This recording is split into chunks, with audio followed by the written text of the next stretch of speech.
Hello YouTube, you're watching The Casual Airgunner.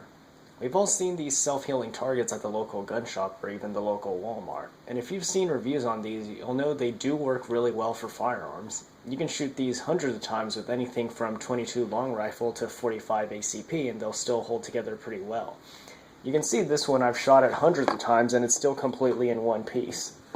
I shot this one with airguns only, so no gunpowder rounds have ever touched this target. So something that works for firearms should also work for airguns, right? Well, the problem here is that these are meant for bullets to pass right through without doing much damage. So this is some pretty tough material, and it has to be. It has to be able to absorb the energy from a bullet to create that swinging motion. The question here is whether or not an airgun pellet has the ability to pass through this target. The answer is yes and no, and it depends on the gun. I'll show you what happens depending on the type of airgun you choose to shoot it with. Maybe you have a Daisy Red Ryder BB gun like this one right here, or maybe you have a 177 caliber mid-power air rifle like this Daisy Powerline 880, or maybe you have a more powerful 22 caliber air rifle like this Gamo Urban. But before I start shooting it, one thing to note is that one of my stray pellets hit the rod inside this one and kind of deformed it, so this actually doesn't spin the way it would right out of the box. When I first got this, it spun just as well as one of those steel targets, but right now, yeah. I've got the target set up over there in front of my pellet trap, and this is about 10 yards away. The first shot I'm going to take is going to be with the Daisy Red Ryder, and I'm going to be using just regular zinc-coated steel BBs.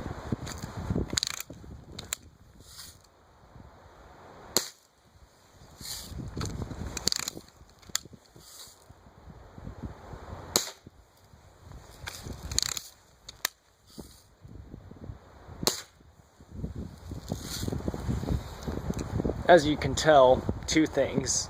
One being that the BBs don't pass through the target at all and only cause it to swing by a little, which is probably what some people want.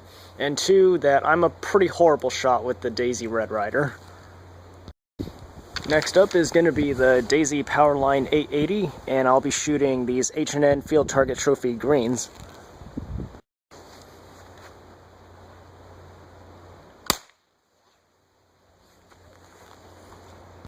The Daisy Line Power 880 did have enough force to give it a good amount of swing, so you could definitely tell that you hit it. But notice how here that the pellet is stuck inside. So with a gun like the Daisy Powerline 880, or any 177 caliber gun actually, you're probably going to have to be digging these out afterwards. Last up is going to be the Gamo Urban, and my ammo of choice are going to be the Gamo PBA bullets in 22 caliber.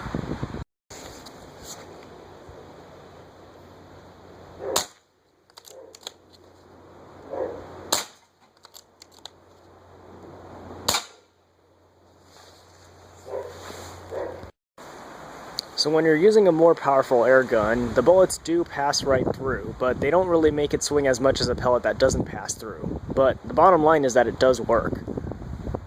Final thoughts. Self-healing targets. Do they work for air guns? Yeah.